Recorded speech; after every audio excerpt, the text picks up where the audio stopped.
my fans, it's Michelle Joy Phelps, and I'm here in Sheffield with none other than ATIF SHAFIQ. How are you? How are you doing? Very well, thank you, very well. First time meeting you? Yeah, first time. I've been following you on social media for a while, but yeah, first time in person, so yeah, it's good. So we're here in the gym, second home to you, I'd assume? Second home, well, first home, some people would say. I'm never out of it.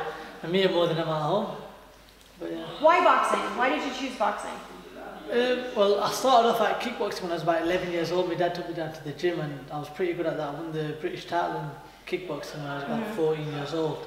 So from then it was like a natural progression. But kickboxing is good, but boxing's the most popular combat sport in the world. So that was just like a natural progression.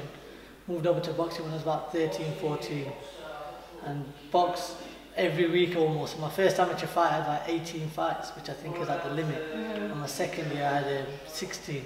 First 2 years as an amateur, I was boxing everywhere. Boxing good kids like Josh Kelly now is one of the rising prospects in the world. I boxed him in my first season as an amateur. So I boxed everyone and I enjoyed it, I loved it. I was in the gym all the time, fighting as often as I could. Yeah. Do you feel that, like, because most of the time people find themselves in the gym because they were kind of like terrible kids? Yeah. Were you a good kid or did you need that discipline? No, that's why you gravitated toward boxing? I was like a hyperactive kid. I wasn't really a bad kid. My dad instilled good discipline in me from an early age. I was never really in much trouble. Like, hyperactive kid, a little bit here, there, but the gym just kept me occupied and kept me off the streets. That was the main thing. I was never a tearaway now. So we last saw you in the ring on the undercard of Brooks-KHAN. Yeah. And you had yourself a victory. Yeah. That was your first win since your loss to Meyer. Yeah. How exciting was it for you to finally be back into winning ways? To be honest, that was the most nervous I've ever been in my life. Like, I've lost my second defeat in January, but I've never been down in my life. And in that fight in January, I was put down in the first round. I got up, I felt like I could have continued, but the referee made the decision. So that's how it was. But coming back to that night, I was so nervous and tense. But I'm glad I got in there and I put on a decent performance, put the guy down as well. So it was a good win and now I'm back to myself before my injury. I'm confident as hell, I'm sparring well and everything's coming together.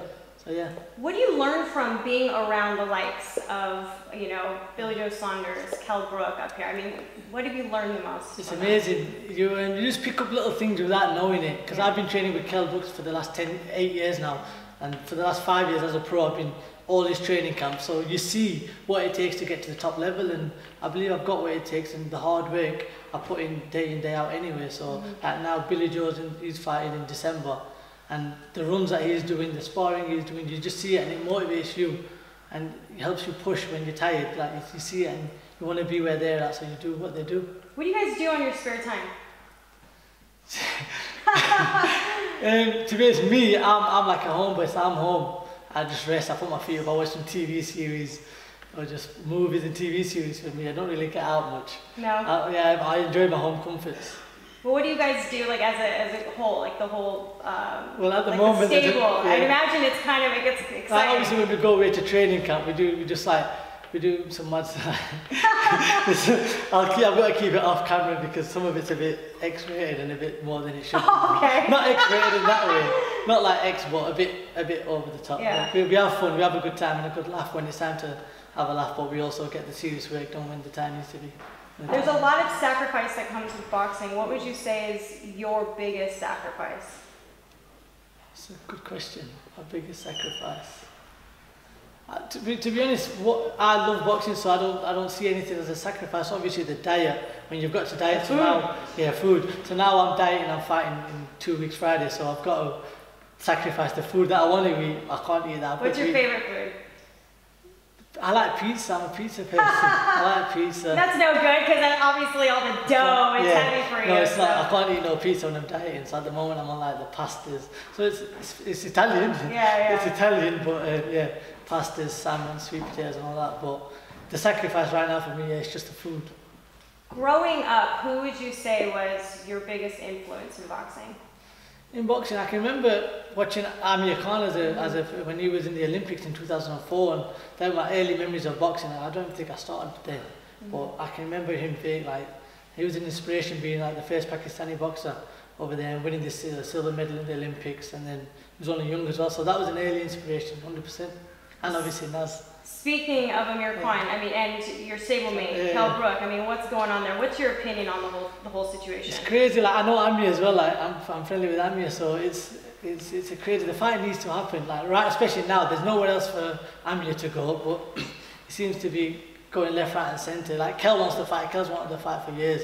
He's down for the fight. So I think it's in Amir's hands. If he wants to make that fight happen, he can make it happen.